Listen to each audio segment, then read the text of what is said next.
राष्ट्रीय लोकतांत्रिक पार्टी राष्ट्रीय लोकतांत्रिक पार्टी, आजाद समाज पार्टी गठबंधन। सबसे पहले तो बीकानेर पूर्व के हमारे राष्ट्रीय लोकतांत्रिक पार्टी के लोकप्रिय प्रत्याशी भाई मनोज बिश्नोई जी, बीकानेर के कद्दावर नेता और कोलाइट से आरएलपी के प्रत्याशी जिन्होंने हॉट सीट बना दिया कोलाइट राजस्थान के अंदर, कांग्रेस पवार साहब और दानाराम जी, विजयपाल जी, सम्मानित मंच हमारे खासर सरपंच प्रभुराम जी गोदारा, उपस्थित मौजूद बुजुर्गों, नौजवान साथियों, मेरे साथ बैठे हुई मातृशक्ति, छोटी बहनें और बेटी। मनोज जी के लिए जब टिकट की बात थी तो बीकानेर से बहुत से नौजवानों ने मुझे टेलीफोन किए और पूरी पार्टी की इच्छा थी कि मनोज बिश्नोई को उम्मीदवार बनाया जाए। निर्दलीय लगातार पार्षद है और सर्व समाज की सेवा करते रहते हैं बीकानेर के अंदर। मैंने आज जब बीकानेर के अंदर एंट्री करी, वैसे मेरे पड़ोसी कोई ज्यादा दूर के नहीं है, नौका से आए हुए हैं, जब मैंने एंट्री करी और इनका जोश और जो बच्चों में लगाव इनके प्रति देखा, मुझे खुद को बहुत खुशी हुई और मुझे लग रहा है कि अब मुकाबला आरएलपी और भारतीय जनता पार्टी में होगा। भारतीय जनता पार्टी की जो उम्मीदवार है उसका तो मनोज जी कह रहे हैं कि यही नहीं आती, वो तो विधानसभा में नहीं आती थी। जब मैं मेरे था तो विधानसभा के अंदर बहुत कम आती थी, विधानसभा चलती थी, अक्सर एबसेंट ही लगते थे, आते नहीं थे। वो तो राजे महाराजे हैं, उनको आने की जरूरत नहीं, लोग अपना वोट देते थे राजे महाराजा। तो हमें इन राजाओं को घर बिठाना, ये लोकतंत्र है और लोकतंत्र में अब राजा महाराजाओं की आवश्यकता नहीं है। लोकतंत्र के अंदर उन व्यक्तियों की आवश्यकता है जो 24 घंटे आपके बीच में रह के दुख सुख के अंदर आपकी सेवा करे। कोविड काल के आपने देखा होगा कि कोरोना में किस तरह कमाई हुई थी, तब ये जो बड़े बड़े नेता, ये बड़े बड़े राजा महाराजा महारानी कहाँ चले गए थे कोविड के अंदर? मैंने तो किसी को नहीं देखा, छुप गए थे सारे सारे। हमारे जैसे लोग बिना कोविड की परवाह किए आपके लिए हमेशा ध्यान हथेली पे लेकर लड़ाइयां लड़ रहे थे, संघर्ष कर रहे थे, एक एक व्यक्ति की सेवा कर रहे थे।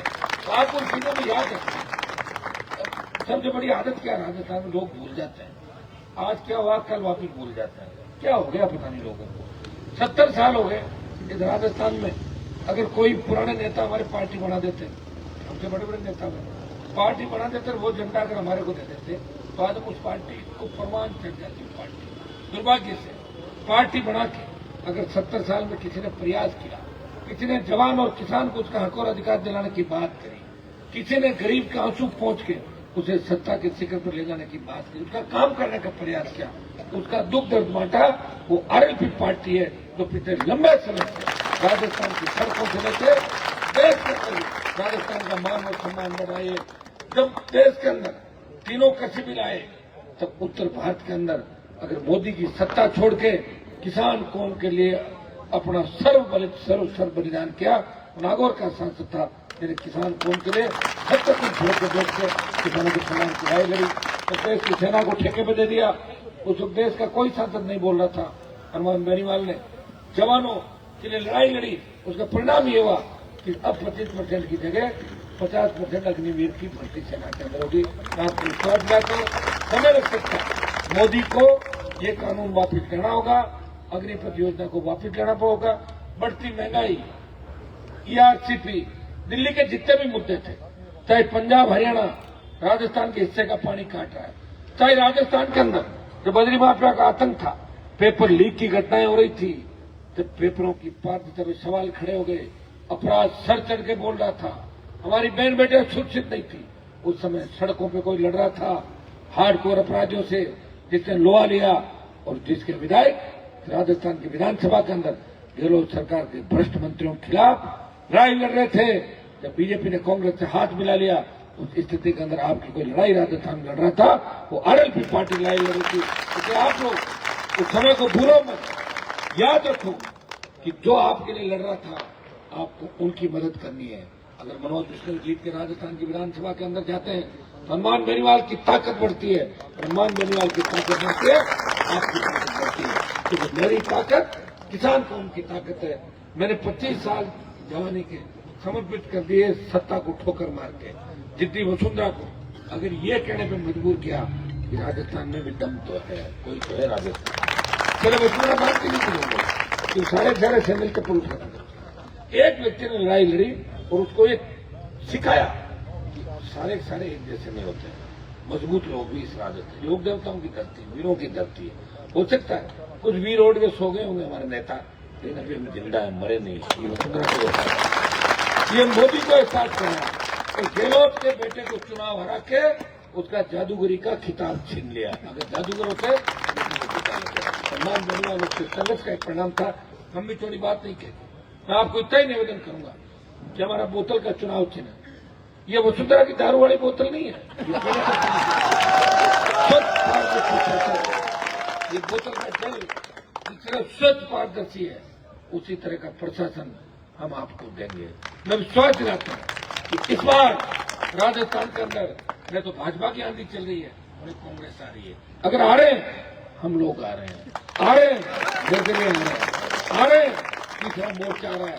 तीसरा मोर्चा जब आ रहा है तो सत्ता की चाबी आपके हाथ में रहेगी, आप ही ताला खोलोगे सत्ता का, तो चाबी आपके हाथ में जब रहेगी।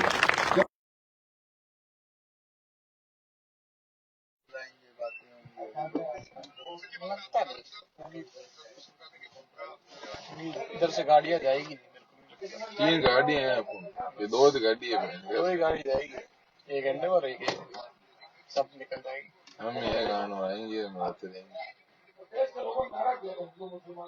यही होता है, आखिरी में कुछ कोई नहीं करता, सब निकल जाएगा। कांग्रेस भगाओ, भाजपा भगाओ, राजस्थान बचाओ, राज्य लोकतंत्र बचाओ। निश्चित रूप से आजाद समाज पार्टी गठबंधन हमारे साथ हम सब किसान संगठन ये शुरुआत राजस्थान से कैसी शुरुआत होगी, दूर से जाएगी, आने वाले दिनों में भी आपका कब्जा होगा। इसी तरीके से आपको काम करना है। बीकानेर जिले का बहुत बड़ा सहयोग हमेशा मेरे खैर आंदोलन संघर्ष के अंदर रहा। मुझे पूरी उम्मीद है कि रेवंत राम जी जीत रहे हैं। भाई मनोज की अच्छी स्थिति है, डूंगरगढ़ में अच्छी स्थिति है, लोन कंसर खाजवाड़ा मार्ग की अच्छी स्थिति है। ये अब हमें बढ़ना है। अब तो चुनाव में शुरुआत हुई, चुनाव किधर क्या करना है। और जवान सबसे ज्यादा आरएलपी के साथ है, और जवान जिधर चलता है उधर जमाना चलता है। बस एक बार सोच के अपने बर्तन भी लेते हैं, ठोक बजा के लेते हैं, कोई चीज लेते हैं, पूरी उसकी गारंटी होनी चाहिए। ये तो वोट का मामला है, 5 साल बाद वोट आता है विधायक का। आप इस बार ठोक बजा के वोट डालो। जो मेल से महारानी बाहर नहीं आ रही है, मेल से राजकुमारी बाहर नहीं आ रही है, उनको वही मेल में ही आराम करने दो ना, बाहर क्यों भेज रहे हैं? वो तो बाहर नहीं आ रहे, उनको वहीं रखो। तो ये बीकानेर के जो हालात है, मेरे से कोई हालात बीकानेर के छिपे नहीं। हमारे जो आपके मंत्री जी थे यहाँ पे, बीडी कल्ला जी भी थे, मुझे तो सोचती नजर आए, कुछ ज्यादा विकास करते हुए नजर नहीं आए। मैं ज्यादा उनके बारे में नहीं कहूंगा, बुजुर्ग सीनियर व्यक्ति है, लेकिन कोई बहुत बड़ा काम उन्होंने बीकानेर के अंदर नहीं किया। बीकानेर के बाकी नेताओं ने भी बीकानेर का डेवलपमेंट नहीं कराया। हमारा बीकानेर पिछड़ गया, हमारा नागौर पिछड़ गया। हमारे नेताओं ने एक ही काम किया कि खुद का प्रमोशन किया, खुद आगे कैसे बढ़े, उनके परिवार आगे कैसे बढ़े, और प्रॉपर्टियां कैसे बनाए, और व्यापार कैसे बने करें। हमारे नेता व्यापारी बन गए, इसलिए हम तकलीफ चल रहे हैं। मैं विश्वास दिलाता हूँ, एक बार मेरे साथ जुड़े, आरएलपी परिवार के साथ जुड़े और हमें आगे बढ़ाए। आप चैन की नींद सोओगे, किसी तरह का भय, अपराध नजदीक भी नहीं रहेगा। आज हालत ये है कि गांव ढाणियों के अंदर जो लोग रहते हैं, गरीब आदमी अपने परिवार के साथ, बच्चों के साथ, वो चिंता के अंदर रहता है कि रात को किसी गाड़ी का हॉर्न भी बजाए सड़कों पर, कौन आ गया। ये स्थिति है गांवों के अंदर, ढाणियों के अंदर। बच्चे स्कूल जाते हैं, टाइम पे नहीं आते, माता पिता सोचते हैं मेरा बेटा आधा घंटा लेट हो गया, क्या हो गया, बेटियां कहाँ चलेगी। तो भाइयों, इस हालात के लिए कौन जिम्मेदार है? वसुंधरा गहलोत का गठबंधन। ये हमारा ऐसा शांत राजस्थान था जहाँ कभी अपराध नहीं होता था, किसी बहन बेटी की इज्जत पे डाका नहीं डाला जाता था। ये स्थितियां क्यों बनी? इसके लिए जिम्मेदार सरकारें हैं और वोट कौन दे रहा? हम दे रहे हैं। अब तैयार हो जाओ, आपकी खुद की पार्टी है। पहले व्यक्ति ने प्रयास करके पार्टी बनाई, उसको मान्यता दिलाई, 18 में आया, 23 में फिर आया, फिर आपके लिए लड़ता रहेगा। अब की बार आशीर्वाद दो, फिर हम बुढ़े हो जाएंगे, उसके बाद सरकार भी बना दो, अगर करंट हमारा ही खत्म हो जाएगा। कुछ मजबूती के अंदर ला दो, हम भी थोड़ा क्लिक कर देंगे सारा, तो बाद में धीरे धीरे लड़ते लड़ते आदमी थक जाता है। जान तो आप सारी बात है, कोई लड़ ही नहीं रहा भाई, कहाँ लड़ रहा है? आपको देवी सिंह जी कहते हैं मैं लड़ता हूँ, कहाँ लड़ता हूँ? अर्जुन जी समझौता कर लिया, कह रहे मुझे तो जरूरत ही नहीं है। मैंने देखा था हाथ जोड़ के वोट मांग रहे थे। कोई नहीं लड़ रहा है, एक व्यक्ति लड़ रहा है, वो आपके सामने खड़ा है, जो न तो मोदी की सीबीआई से डरता है और न अशोक गहलोत की एंटी करप्शन ब्यूरो से डरता है, तो सिर्फ आपसे डरता है, बाकी किसी को अपना आला कमान नहीं मानता। आप सबने जोरदार कार्यक्रम कराया और बीकानेर ईस्ट सीट पे मैं वोट की अपील करने के लिए आया हूँ। बोतल का निशान है और हमारे आजाद पार्टी के भाइयों को भी आह्वान करता हूँ कि आप लोग मिलकर हमारे संयुक्त उम्मीदवार भाई मनोज जी बिश्नोई को भारी वोटों से हमेशा आपकी सेवा में जैसे मनोज बिश्नोई तैयार है, हनुमान बेनीवाल की पूरी आलपी की टीम हर वर्ग हर समाज के लिए हमेशा तैयार रहेगी। बहुत धन्यवाद।